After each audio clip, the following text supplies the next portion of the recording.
Everybody welcome back to our channel. तो आज की इस हम वीडियो में हम क्या देखेंगे, 12th कॉमर्स का जो फर्स्ट चैप्टर है मैथ्स का वो है मैथमेटिकल लॉजिक। आज हम इस वीडियो में ये चैप्टर के बारे में पढ़ेंगे। अगर आप सब चैनल पे नए हो तो प्लीज़ चैनल को सब्सक्राइब कर दो, लाइक कर दो, अपने दोस्तों के साथ शेयर कर दो, प्लीज़ हमें सपोर्ट करो। ठीक है, तो चलो हम शुरू करते हैं मैथमेटिकल लॉजिक चैप्टर। तो इस चैप्टर में हम क्या क्या देखेंगे कि एक स्टेटमेंट क्या होता है, लॉजिकल कनेक्टिव्स क्या होता है, क्वांटिफायर्स एंड क्वांटिफाइड स्टेटमेंट्स क्या होता है, statement pattern and logical equivalence क्या होता है, अलजेब्रा ऑफ स्टेटमेंट्स क्या होता है और वेन डायग्राम्स क्या होता है। ठीक है, तो चलिए शुरू करते हैं स्टेटमेंट से। इंट्रोडक्शन आप पढ़ लेना, इंट्रोडक्शन आप खुद से पढ़ सकते हो। इसमें क्या बताया गया है कि जो वर्ड लॉजिक है वो किसने डिराइव किया, उसका मतलब क्या होता है, वो सब आप एक बार रीड कर लेना। ठीक है, तो हम स्टार्ट करते हैं स्टेटमेंट से। तो स्टेटमेंट पहले रीड कर लो क्या वहां पे लिखा क्या है। A statement is a declarative sentence which is either true or false but not both simultaneously.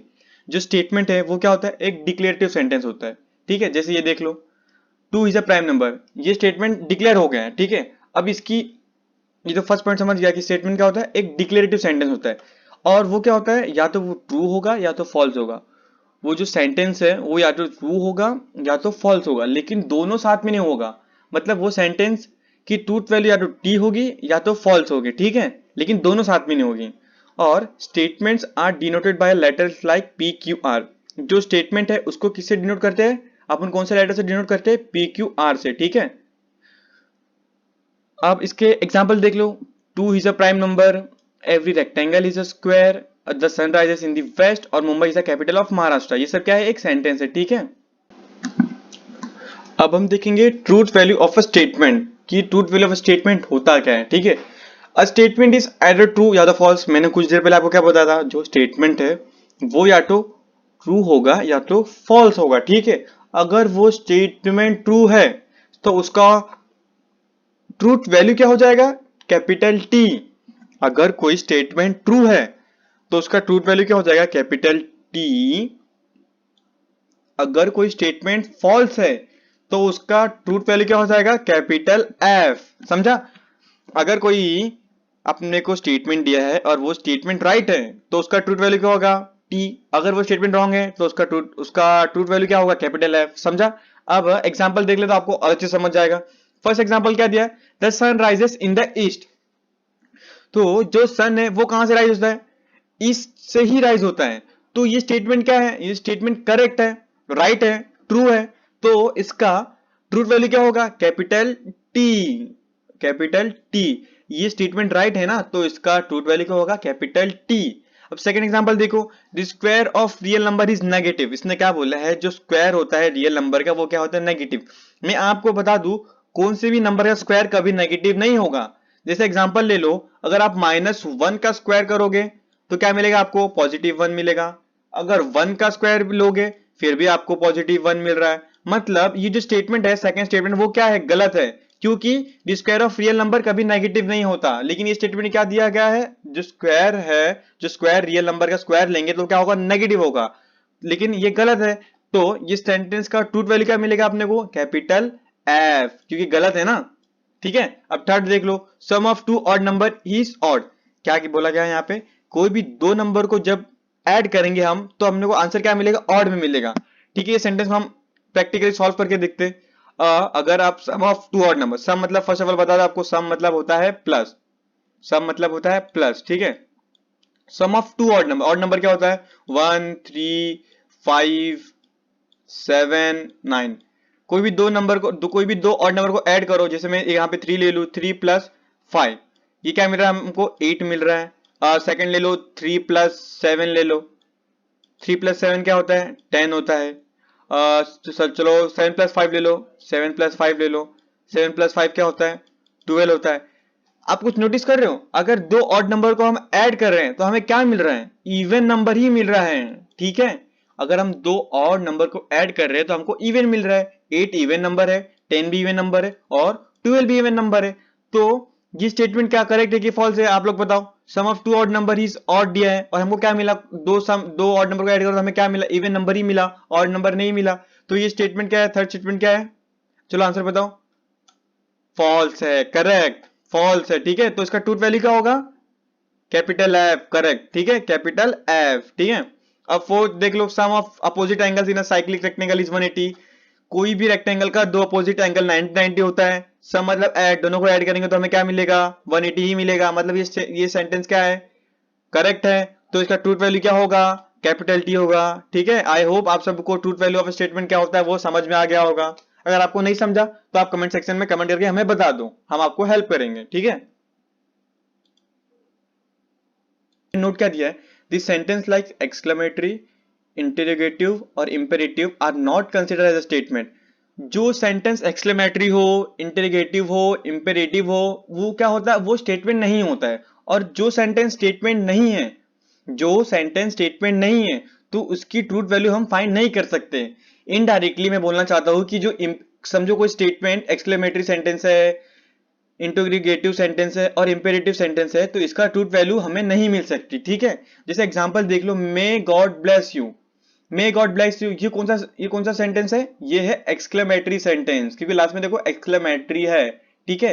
तो इसका ट्रूथ वैल्यू हम फाइंड नहीं कर सकते। को जो सेंटेंस एक्सक्लेमेटरी हो या इंटरोगेटिव हो या इंपेरेटिव हो, उसका हम ट्रूथ वैल्यू नहीं निकाल सकते, ठीक है। अब सेकंड एग्जांपल देखो, why are you so unhappy.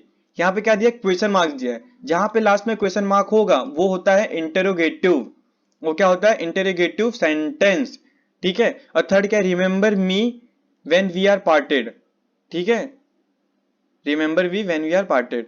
मतलब ये लास्ट में डॉट है, तो इसका मतलब क्या, ये कौन सा सेंटेंस है, इंपेरेटिव सेंटेंस है, ठीक है, ये है इंपेरेटिव सेंटेंस।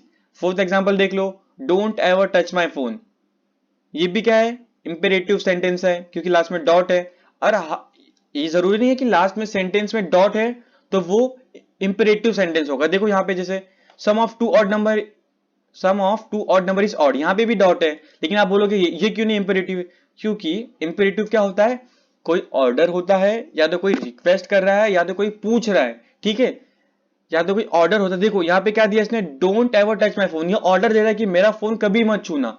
और यहाँ पे क्या है, sum of two odd number is odd, यहाँ पे ना कोई ऑर्डर दे रहा है ना कोई रिक्वेस्ट कर रहा है, ठीक है। समझ गए आप, ये इंपेरेटिव क्यों नहीं है, ये वाला सेंटेंस इंपेरेटिव क्यों नहीं है, और ये वाला इंपेरेटिव क्यों है, ये सॉरी ये वाला फोर्थ वाला इंपेरेटिव क्यों है, समझा।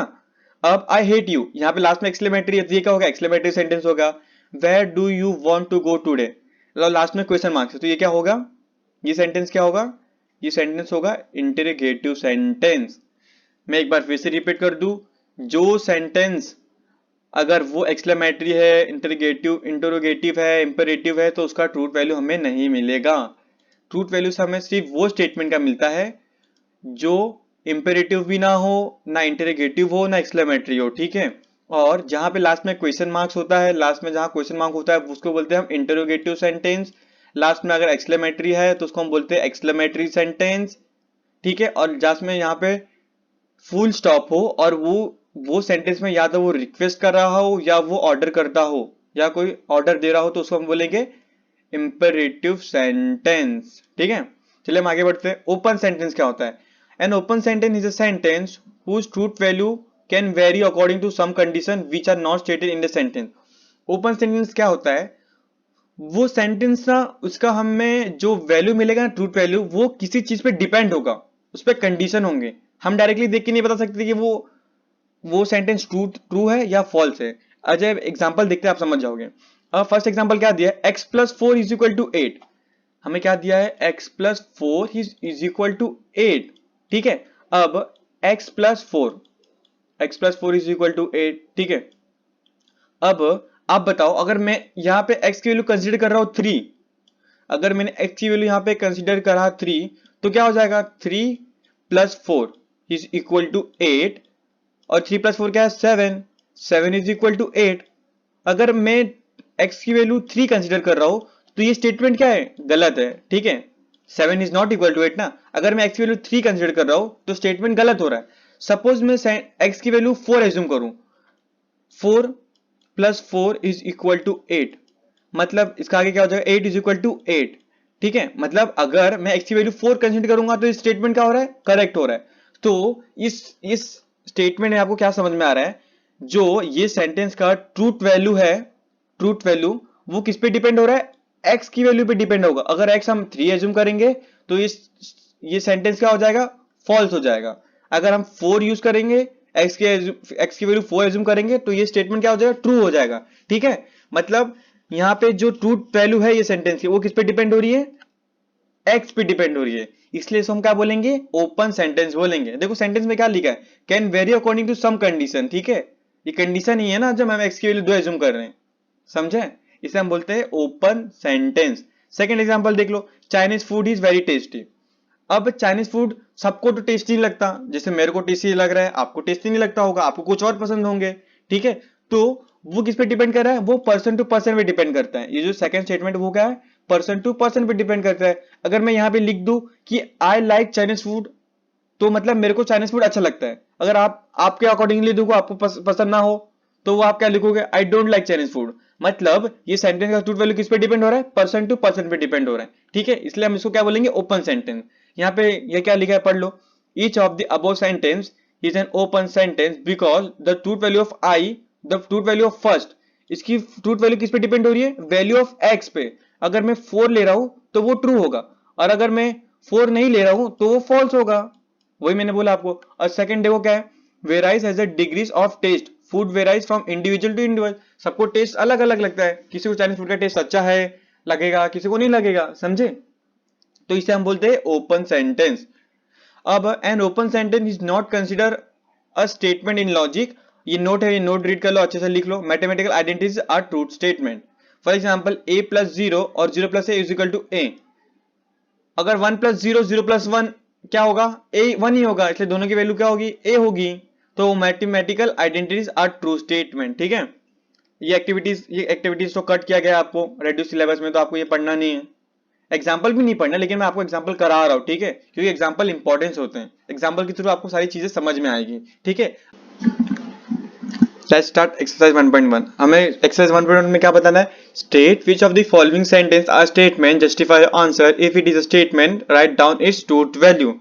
मैं आपको फिर से रिवाइज कर दूं कि अगर कोई भी सेंटेंस अगर वो स्टेटमेंट नहीं है तो उसका ट्रूथ वैल्यू नहीं निकलेगा। और कौन कौन से सेंटेंस स्टेटमेंट नहीं होते, एक ओपन सेंटेंस स्टेटमेंट नहीं होता, जो ओपन सेंटेंस है वो क्या एक सेंटेंस नहीं होता है। ठीक है, ओपन सेंटेंस एक स्टेटमेंट नहीं होता है, और इंपेरेटिव, इंटेरोगेटिव और एक्सक्लेमेटरी सेंटेंस क्या होता है, वो भी स्टेटमेंट नहीं होता है। ठीक है, 4 टाइप के सेंटेंस स्टेटमेंट नहीं होते, कौन कौन से, इंपेरेटिव, इंटेरोगेटिव और एक्सक्लेमेटरी और ओपन सेंटेंस, ये सब क्या है, एक स्टेटमेंट नहीं होता। तो और इसका जो सेंटेंस स्टेटमेंट नहीं है तो उसका हम ट्रूथ वैल्यू भी नहीं निकाल सकते।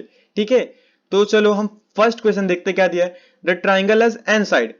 ट्राइंगल, एक ट्राइंगल बना दूं मैं आपको, ट्राइंगल के पास कितने साइड होते हैं, ये साइड 1 होगा, साइड सेकंड होगा, साइड थर्ड होगा, मतलब ट्राइंगल के पास 3 साइड्स है। ठीक है, लेकिन यहां पे क्या दिया है, एन साइड दिया है, एन साइड। अगर एन की वैल्यू में एज्यूम करूं 3, तो ये स्टेटमेंट क्या हो जाएगा, करेक्ट हो जाएगा। लेकिन अगर एन की वैल्यू में 2 का एज्यूम करूं तो ये स्टेटमेंट क्या हो जाएगा, गलत हो जाएगा। मतलब ये स्टेटमेंट का, ये सेंटेंस का जो ट्रूथ वैल्यू किस पे डिपेंड होगा, ये एन पे डिपेंड होगा। ठीक है, अगर ये सेंटेंस में एन की वैल्यू में 3 लू तो ये स्टेटमेंट क्या करेक्ट हो जाएगा, लेकिन एन की वैल्यू अगर मैं 2 लू तो ये जो सेंटेंस क्या हो जाएगा, गलत हो जाएगा। तो ये किस पे डिपेंड कर रहा है, एन पे डिपेंड कर रहा है। और जिसे मैंने आपको थोड़ी देर पहले बताया था, अगर किसी भी सेंटेंस की वैल्यू किसी भी चीजों पे डिपेंड होती है तो उसको हम क्या बोलेंगे, ओपन सेंटेंस। देखो, N open sentence is a sentence whose truth value can vary according to some condition। ठीक है, ये एग्जांपल मैंने आपको बहुत अच्छे से बताया था, एग्जांपल 1। सेम वैसे ही एग्जांपल यही है, यहाँ पे एन पे डिपेंड हो रहा है, तो ये क्या है, एक ओपन सेंटेंस है। और ओपन सेंटेंस क्या होता है, वो एक स्टेटमेंट ही नहीं होता, तो इसकी ट्रूथ वैल्यू हम बता सकते हैं क्या, नहीं। तो फर्स्ट का आंसर क्या है, इट इज, फर्स्ट का आंसर लिख लो, it is an open sentence, it is an open sentence, it is an open sentence, hence it is, it is not a statement। ठीक है, समझ में आया आपको, चलो हम नेक्स्ट सॉल्व करते हैं। पहले लिख लो, it is an open sentence, hence it is not a statement, और जो स्टेटमेंट नहीं है तो उसका हम ट्रूथ वैल्यू हम नहीं निकाल सकते, ठीक है। चलो अब क्वेश्चन नंबर 2 पे बढ़ते हैं हम। Question number 2, let me rub this.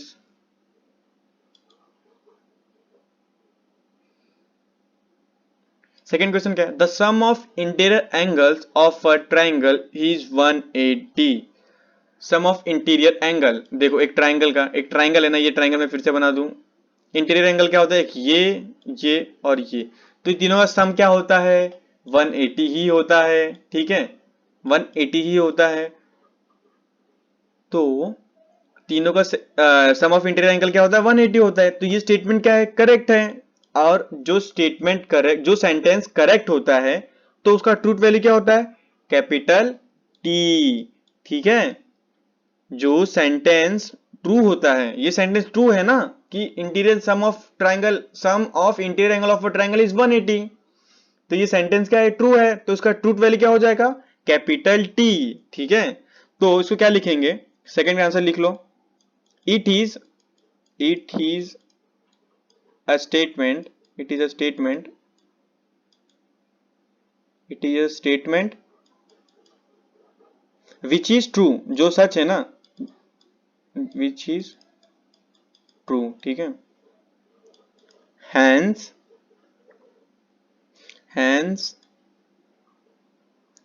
its truth value, इसकी ट्रूथ वैल्यू क्या हो जाएगी, अगर वो स्टेटमेंट सही है तो इसकी ट्रूथ वैल्यू क्या हो जाएगी, कैपिटल टी, ठीक है। समझ में आ रहा है ना आपको, अगर नहीं समझा तो कमेंट सेक्शन में कमेंट करिए, मैं आपको फिर से हेल्प करूंगा नेक्स्ट वीडियो में उस क्वेश्चन का क्लियर करने का, ठीक है। चलो ये लिख लो, आप लिख लिए, चलो मैं रफ कर देता हूँ। अब हम बढ़ते हैं क्वेश्चन नंबर 3 पे, यू आर अमेजिंग, ये कौन सा सेंटेंस है, ये एक है एक्सक्लेमेटरी सेंटेंस, ठीक है। यहाँ पे देखो लास्ट में एक्सक्लेमेटरी दिया है ना, तो ये क्या है, एक्सक्लेमेटरी सेंटेंस। और एक्सक्लेमेटरी स्टेटमेंट सेंटेंस क्या होता है, वो एक स्टेटमेंट नहीं होता, तो इसका आंसर क्या होगा, आंसर थर्ड लिख लो, it is an exclamatory sentence,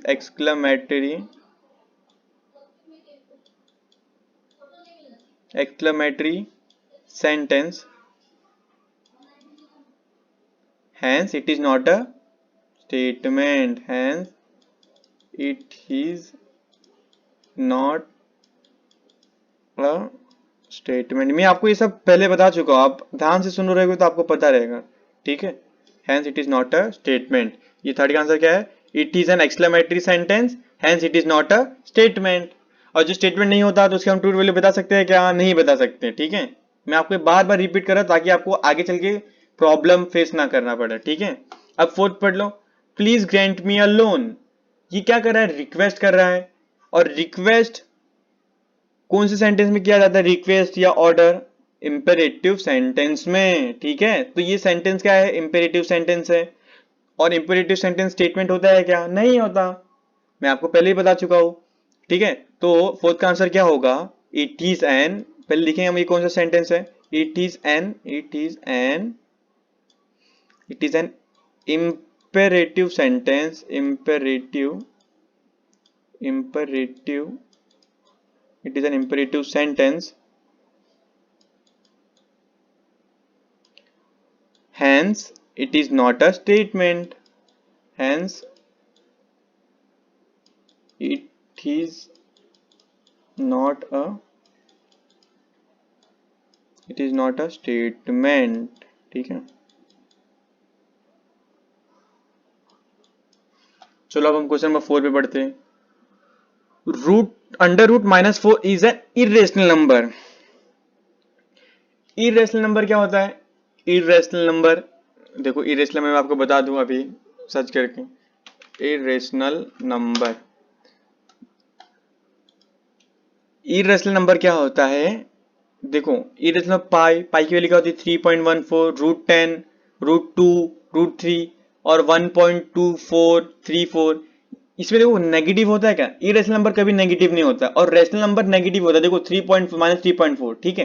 तो अगर -√4 अंडर रूट -√4 की वैल्यू क्या हो जाएगी, माइनस में ही आएगी, क्योंकि यहाँ पे माइनस है, अंदर माइनस है, ठीक है। तो ये एक इरेशनल नंबर है क्या? इरेशनल नंबर देखो कभी भी नेगेटिव नहीं होता, रैशनल नंबर नेगेटिव होता है लेकिन इरेशनल नंबर कभी नेगेटिव नहीं होता, ठीक है। तो ये फोर्थ फिफ्थ सेंटेंस क्या है? गलत है। तो इसका ट्रूथ वैल्यू क्या हो जाएगा? कैपिटल एफ हो जाएगा, ठीक है, कैपिटल एफ हो जाएगा, क्योंकि अंडर रूट -4 वो इरेशनल नंबर नहीं होता है, वो रैशनल नंबर होता है, क्योंकि उसका आंसर नेगेटिव में आता है और इरेशनल नंबर कभी नेगेटिव नहीं होता है, ठीक है। तो फिफ्थ का आंसर क्या लिखोगे? It is a statement which is false, it is a statement which is false, hence its truth value is F, ठीक है। लिख लो आप, मैं ओरली बोल रहा हूं। है the it is a statement, fifth का आंसर लिखो, it is a statement which is false, hence its truth value is capital F, ठीक है। अब हम आगे बढ़ते हैं। आगे क्या दिया गया है? Question number 6, x square minus 6x plus 8 is equal to 0 implies x is equal to -4 और x इज इक्वल टू -2। ये एक फैक्टराइजेशन मेथड, इसको हम सॉल्व करते हैं, फिर हमको पता चला कि x की वैल्यू क्या मिल रही है, ठीक है, हमको x की वैल्यू हमें क्या मिल रही है। तो चलो इसको सॉल्व करके देखते हैं हम। क्या दिया गया? X square minus 6x plus 8 is equal to 0। ये आपको बचपन स्टैंडर्ड 10 में आपने सॉल्व किया होगा फैक्टराइजेशन मेथड। तो देखो क्या करेंगे, फर्स्ट 8 इंटू 1, 8 इंटू 1 क्या हो जाएगा? 8 हो जाएगा। हमें ऐसा दो नंबर चाहिए जो मल्टीप्लाई करके हमें पॉजिटिव 8 दे और प्लस और माइनस करके -6 दे। हमें एक ऐसा नंबर चाहिए जिसे हम मल्टीप्लाई करें तो हमें 8 मिले और माइनस प्लस करें तो -6 मिले। अगर हम -2 इंटू -4 करेंगे, -2 इंटू -4 क्या होता है? पॉजिटिव 8 होता है, और -2 -4 क्या होता है? -6 होता है, ठीक है। तो दोनों कंडीशन को सेटिस्फाइड कर रहा है, तो हम क्या लिखेंगे इसके आगे? X square -2x -4x plus 8 is equal to 0। अब इसको सॉल्व करो, इसमें से x कॉमन लो, ये दोनों में x कॉमन लो, ये दोनों में x कॉमन लो, यहाँ पे x कॉमन लो तो क्या मिलेगा आपको? यहाँ पे x, अब यहाँ पे क्या बचेगा? यहाँ पे एक x बचेगा और यहाँ पे सिर्फ 2 बचेगा, ठीक है। और यहाँ पे -4, यहाँ पे x तो कॉमन नहीं ले सकते हो क्योंकि 8 के पास x है ही नहीं, तो आप यहाँ पे क्या कॉमन ले सकते हो? -4 कॉमन ले सकते हो। अगर -4 कॉमन लोगे आप, ठीक है, तो अंदर क्या बचेगा? अंदर क्या बच रहा है? सिर्फ x बच रहा है। और यहाँ पे 8 में से 4 कॉमन लोगे तो क्या बचेगा? 2 बचेगा। और यहाँ पे -4 कॉमन ले रहे हो तो ये अंदर क्या बचेगा? -2 बचेगा, ठीक है, इज इक्वल टू 0। अगर आप यहाँ पे सॉल्व कर देखो, -4 इंटू एक्स करोगे तो क्या मिलेगा? -4x मिलेगा, और -2 इंटू -4 इंटू -2 करोगे तो क्या मिलेगा आपको? 8 मिलेगा, ठीक है। तो ये आप इसे क्रॉस वेरीफाई कर सकते हो, आप करेक्ट कर रहे हो कि नहीं। अब ये दो ब्रैकेट सेम है तो इसको हमको एक अकेले लिखेंगे x -2, और क्या लिखेंगे हम? x -4 लिखोगे। ये फैक्टराइजेशन मेथड सॉल्व करने का तरीका, इज इक्वल टू 0। तो x की वैल्यू क्या हो जाएगी? x -2 इज इक्वल टू 0 और x -4 इज इक्वल टू 0। तो ये क्या हो रहा है? x इज इक्वल टू 2 हो रहा है और x इज इक्वल टू 4 हो रहा है। हमें क्या मिला? +4 मिला और +2 मिला, लेकिन यहाँ पे आंसर क्या दिया है? -4 और -2। मतलब ये जो ये सेंटेंस 6 है वो क्या है? फॉल्स है, ठीक है। जो क्वेश्चन नंबर 6 है वो क्या है? फॉल्स है। तो उसका ट्रूथ वैल्यू क्या हो जाएगा? कैपिटल एफ, ठीक है। तो इसका आंसर लिख लो। स्टेट 6 का मैं आपको रीड कर ओरली बता रहा हूं। It is a statement which is false, hence its truth value is capital F, ठीक है। चलो आगे बढ़ते हैं। Question number 7, he is an actor, he is an actor. अब ये सेंटेंस किस पे डिपेंड हो रहा है? ही पे डिपेंड हो रहा है ना। अगर मैं यहाँ पे मेरा नाम ले लूं तो मैं तो एक्टर हूं नहीं, लेकिन अगर यहाँ पे मैं शाहरुख खान को कंसीडर करूं तो वो क्या है? एक एक्टर है, ठीक है। मतलब ये सेंटेंस की ट्रूथ वैल्यू किस पे डिपेंड हो रही है? ही पे डिपेंड हो रही है, ही पे, ठीक है। तो ये कौन सा सेंटेंस होगा? Open sentence. ओपन सेंटेंस में ही चीजें डिपेंड होती है, ठीक है। यहाँ पे ही पे डिपेंड हो रहा है, ठीक है। अगर ही को मैं कंसीडर करूं कि मेरा नाम, तो ये मैं एक्टर तो नहीं हूं, तो ये स्टेटमेंट क्या हो जाएगा? फॉल्स। अगर ही के जगह पे मैं अक्षय कुमार कैंसिल करूं तो अक्षय कुमार तो एक्टर है, ठीक है। तो ये पर्सन टू पर्सन पे डिपेंड कर रहा है ये सेंटेंस। तो ये क्या है? ओपन सेंटेंस है। और ओपन सेंटेंस स्टेटमेंट होता है क्या? नहीं, ठीक है। तो इसका आंसर क्या हो जाएगा? 7th का आंसर क्या हो जाएगा? It is open, it is N it is an open, it is an open sentence, it is an open sentence, hence it is not a statement, hence it is not a statement. और जो sentence statement नहीं होता है तो उसका truth value हम find कर सकते हैं क्या? नहीं, ठीक है। अब did you eat lunch yet, ये कौन सा सेंटेंस है? लास्ट में क्वेश्चन मार्क है, लास्ट में क्या है? क्वेश्चन मार्क है। तो कौन सा सेंटेंस होगा? इंटेरोगेटिव सेंटेंस होगा, ठीक है, ये होगा इंटेरोगेटिव सेंटेंस। और इंटेरोगेटिव सेंटेंस स्टेटमेंट होता है क्या? वो भी स्टेटमेंट नहीं होता। मैं आपको फिर से बता दूं कौन कौन से सेंटेंस स्टेटमेंट नहीं होते हैं। ओपन सेंटेंस स्टेटमेंट नहीं होते हैं, और इंटेरोगेटिव, इंपेरेटिव और एक्सक्लेमेटरी सेंटेंस भी स्टेटमेंट नहीं होते हैं। और जो सेंटेंस स्टेटमेंट नहीं होते हैं तो उसका हम ट्रूथ वैल्यू फाइंड नहीं कर सकते, ठीक है। एथ का आंसर मैं आपको ओरली बता रहा हूँ, आप लिख लो बुक में। चलो, एथ का आंसर क्या है? It is an interrogative sentence, hence it is not a statement. अब नाइन्थ रीड करो। Have a cup of cappuccino, यहाँ पे क्या बोल रहा है? ये रिक्वेस्ट कर रहा है कि have a cup of cappuccino. तो ये कौन सा स्टेटमेंट है? ये कौन सा सेंटेंस है? ये है इंपेरेटिव सेंटेंस, ठीक है। ये क्या है? Imperative sentence. तो इसका आंसर क्या होगा? It is an imperative sentence, hence it is not a statement, ठीक है। अब एग्जांपल 10 देख लो। x plus five is equal x plus five the whole square is equal to x square plus two x y plus y square. अब देखो x plus y the whole square मतलब a plus b the whole square. a plus b the whole square क्या होता है? a square plus 2ab plus b square. तो यहाँ पे भी वही दिया गया है, for all x y belongs to real number, ठीक है, ये वही दिया गया है, ठीक है। तो ये क्या है? ये क्या एक सेंटेंस है, ठीक है। Hence it is an mathematical identity. ये क्या है? Mathematical identity. यहां पे देखो, mathematical identities are truth statement, जैसे a plus b is equal to 0 plus a for any real number. यहां पे भी क्या था? x plus y the whole square. X plus y the whole square क्या होता है? उसमें भी रियल नंबर होता है, और वो क्या एक मैथमेटिकल आइडेंटिटीज है, एक फॉर्मूला है ना। तो हम क्या बोलेंगे? क्वेश्चन नंबर 10 का आंसर क्या होगा? क्वेश्चन नंबर 10 का आंसर कहां लिखूं मैं? कहां रुको, इसको रफ कर दूं मैं। एक मिनट रुकिए आप।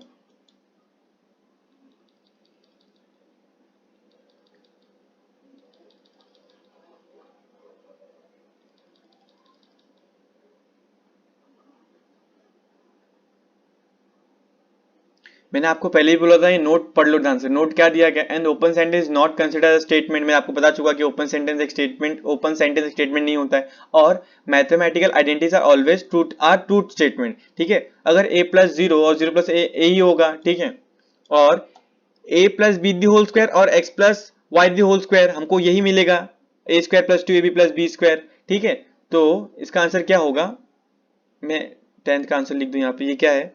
It is N it is it is a mathematical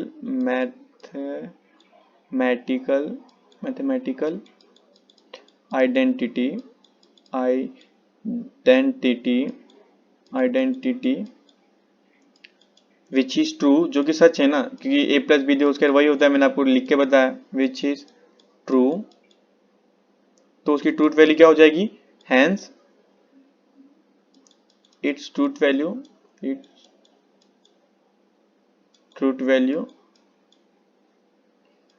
is capital T, ठीक है, कैपिटल टी। चलो अब आगे बढ़ते हैं।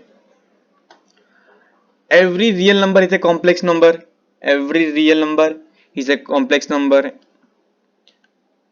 हर एक रियल नंबर क्या होता है? कॉम्प्लेक्स नंबर होता है, ठीक है। अब आप एक बार देख लें रियल नंबर और टाइप्स ऑफ नंबर देख लोगे, आपको समझ में हो जाएगा, समझ आ जाएगा, ठीक है। लेकिन मैं आपको बता दूं कि हर एक रियल नंबर कॉम्प्लेक्स नंबर होता है, ठीक है। तो ये स्टेटमेंट, ये सेंटेंस क्या है? ये सेंटेंस क्या है? ट्रू है। इट इज, पहले सवाल ये स्टेटमेंट है, इसका आंसर क्या लिखेंगे 11th का? It is a statement which is true, hence its truth value is T, ठीक है। अब 12 आपको होमवर्क में चलो मैं बता देता हूं आपको। One is a prime number. One prime number होता है क्या? वन प्राइम नंबर नहीं होता है, ठीक है। तो इसका आंसर क्या होगा? It is a statement which is false. तो इसका ट्रूथ स्टेटमेंट क्या हो जाएगा? कैपिटल एफ, ठीक है। With the sunset the day ends. Sunset के साथ दिन खत्म हो जाता है। ये क्या है? स्टेटमेंट है विच इज ट्रू। ये एक स्टेटमेंट है, ठीक है। यहाँ पे ना रिक्वेस्ट आप बोलोगे, यहाँ पे डॉट है तो आप बोलोगे डॉट है तो ये इंपेरेटिव क्यों नहीं है, ठीक है। ये डॉट है तो आप बोलोगे ये इंपेरेटिव क्यों नहीं है। मैंने आपको बताया था इंपेरेटिव में क्या, या तो रिक्वेस्ट करेगा या तो ऑर्डर देगा। यहाँ पे कुछ रिक्वेस्ट हो रहा है क्या, या कोई ऑर्डर दे रहा है। यहाँ पे सिर्फ बताया जा रहा है कि with the sunset the day ends. ठीक है, तो ये क्या है, एक स्टेटमेंट है और उसका ट्रूथ वैल्यू क्या हो जाएगा, कैपिटल टी। अब हम देखते हैं 14 वन फैक्टोर, ये एक्सक्लेमेटरी नहीं है ना, आप बोलोगे ये एक्सक्लेमेटरी, ये फैक्टोरियल है। वन फैक्टोरियल क्या होता है, वन फैक्टोरियल 1 होता है, लेकिन यहाँ पे वन फैक्टोरियल क्या पे क्या दिया है, 0 दिया गया है। ठीक है, तो ये स्टेटमेंट क्या है, फॉल्स है, क्योंकि वन फैक्टोरियल 1 होता है ना ही 0 होता है। ठीक है, तो यहाँ पे इसका आंसर क्या होगा, it is a statement which is false, hence its truth value is capital F. ठीक है, ठीक है, समझा आपको। वन फैक्टोरियल 1 होता है ना ही 0 होता है। ठीक है, अब ये देख लेते 15 वाला, 3 + 5 इज ग्रेटर देन 11। 3 + 5 क्या होता है, 8 होता है, और 8 इज ग्रेटर देन 11, क्या नंबर 8 11 से बड़ा होता है क्या, नहीं। तो ये सेंटेंस, ये स्टेटमेंट क्या है, फॉल्स है, तो इसका ट्रूथ वैल्यू क्या हो जाएगा, कैपिटल एफ हो जाएगा। ठीक है, the number pi is an irrational number. Irrational number में क्या क्या आता है, देखो इरेशनल नंबर में पाई आता है। ठीक है, मतलब ये सेंटेंस क्या है, ट्रू है। सेंटेंस क्या है, ट्रू है, ये स्टेटमेंट ट्रू है, तो इसका ट्रूथ वैल्यू क्या हो जाएगा, कैपिटल टी हो जाएगा। ठीक है, अब ये देख लो क्या है, 17 क्या है, x² - 5² is equal to x+5 और x-5। ये क्या है, मैथमेटिकल आइडेंटिटी है। a² - b² क्या होता है, a+b a-b। ठीक है, a+b a-b होता है, ये तो आप सबको पता ही होगा। तो ये जो 17 वाला सेंटेंस है ये स्टेटमेंट है और क्या है, ट्रू है। तो इसका आंसर क्या लिखेंगे, it is a mathematical identity which is true, hence is truth value is capital T. ठीक है, अब आपको मैं क्वेश्चन नंबर 18 19 20 से 25 21 22 23 24 25 होमवर्क में देता हूं। अगर आप सभी को ये क्वेश्चन में से कुछ भी डाउट हो, कुछ भी डाउट, कौन से भी क्वेश्चन में डाउट हो, तो आप प्लीज कमेंट सेक्शन में बता दो। मैं आपको इसमें से इजीली करा देता हूँ। Can you speak English, can you speak English, यहाँ पे क्वेश्चन मार्क पूछा है, क्वेश्चन मार्क्स दिया है, तो ये क्या है, एक इंटरोगेटिव सेंटेंस है, इंटरोगेटिव सेंटेंस है। तो इसका आंसर क्या होगा, it is N interrogative sentence, hence it is not a statement. ठीक है, it may rain today, it may rain today, it में मतलब शायद आज बारिश होगी। अभी डिपेंड किस पे होगा, वेदर पे डिपेंड होगा। तो कोई भी सेंटेंस किसी पे डिपेंड होता है तो वो क्या होता है, एक ओपन सेंटेंस होता है। तो ये क्या है, एक ओपन सेंटेंस है, और ओपन सेंटेंस स्टेटमेंट होता है क्या, नहीं होता। ठीक है, तो 23 का आंसर क्या होगा, it is an open sentence, hence it is not a statement. ठीक है, क्वेश्चन नंबर 22 देख लो, bring the motor car here, ये क्या एक ऑर्डर दे रहा है कि मोटर कार यहां पे लाओ। तो ये कौन सा सेंटेंस है, इंपरेटिव सेंटेंस है। इंपेरेटिव सेंटेंस स्टेटमेंट होता है क्या, नहीं होता है। तो क्वेश्चन नंबर 22 का आंसर क्या होगा, it is an imperative sentence, hence it is not a statement. Question number 21, question number 21 भी देख लो, give me a compost box, ये क्या मांग रहा है कि मेरा कंपोस्ट बॉक्स दे दो, मुझे कंपोस्ट बॉक्स दो, एक रिक्वेस्ट कर रहे हैं। ठीक है, ये रिक्वेस्ट भी होता है और ये ऑर्डर भी दे रहा है, ऑर्डर भी दे रहा है, give me a compost box, मेरे को कंपोस्ट बॉक्स दो, ऑर्डर दे रहा है। तो ये क्या है, ये भी एक इंपेरेटिव सेंटेंस है, और इंपेरेटिव सेंटेंस स्टेटमेंट होता है क्या, नहीं। तो क्वेश्चन नंबर 21 का आंसर क्या है, it is an imperative sentence, hence it is not a statement. ठीक है, अब आप ये 18 19 20 18 19 20 24 आपको होमवर्क में मैं दे रहा हूं, आप ट्राई करो सॉल्व करने का। अगर आपको नहीं आया तो कमेंट सेक्शन में बताओ, मैं आपको नेक्स्ट वीडियो में बता दूंगा। तो आज की वीडियो में आपको अगर कुछ भी समझा हो, जरा भी समझा हो, या कोई डाउट हो तो आप कमेंट सेक्शन में पूछ लो। अगर आपको कुछ समझा हो तो प्लीज चैनल को सब्सक्राइब कर दो, बेल आइकन प्रेस कर दो, ताकि आपको हर वीडियो की नोटिफिकेशन आपको मिल जाए। ठीक है,